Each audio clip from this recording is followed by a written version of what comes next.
bunga ng nasa mga puno na kailangan nila umalis sa Eden. Makinig ha, may quiz kay mamaya. Makinig. Kung sumis na dala si Eva, kakainin ang bunga. Ginawa.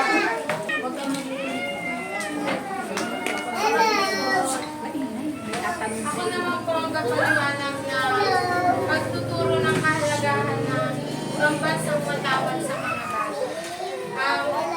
Nalimitan po, alam po natin na ang pambansang matawad ay itinataas at ibinababa sa mga professional na pampubliko o kaya sa mga event.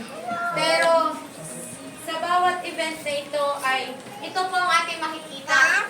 Alam naman na po natin yan. Pero sa pagtaas at pagbaba po ng bahagya at dapat po ay nakaayon ang matawad sa kung ano po ang katayuan nitong matawad. Dapat po maayos Kalooban ng mga mamamayan. At ang pagkakastar naman sa ating matawad ay ibig sabihin ay Luzon, Visayas, Mindanao, tapon mo, Ben, sa basurahan.